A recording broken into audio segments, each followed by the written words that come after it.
वाह, काय हलवा झालाय. 1 किलो गाजर आपण स्वच्छ धुवून घेतले. गाजर बारीक किसून घेऊ. गाजर किसून झाले. थोडे ड्रायफ्रुट्स कट करून घेऊ.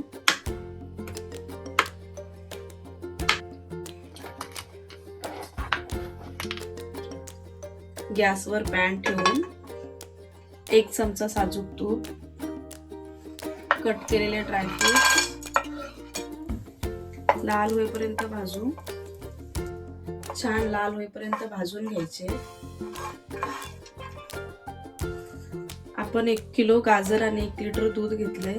ते मावेल एवढं आपण मोठं भांडं घेतलंय.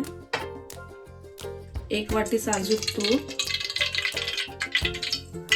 तूप गरम झाल्यावर त्यात किसलेलं गाजर टाकून गाजर छान भाजून घेऊया. गाजर छान भाजून घेतले. आधी आपण इथे दूध गरम करून घेतलेले ते टाकू.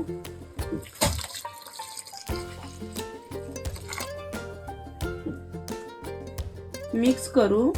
दूध आटेपर्यंत आपण शिजवून घेऊ. दूध थोडं आटले. त्यात आपण 1 मोठी वाटी साखर मिक्स करू.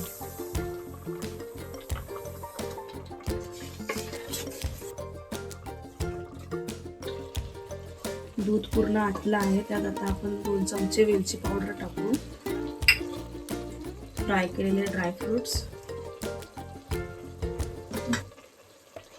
मिक्स करून घेऊ. तर आपला गाजर हलवा खाण्यासाठी तयार आहे.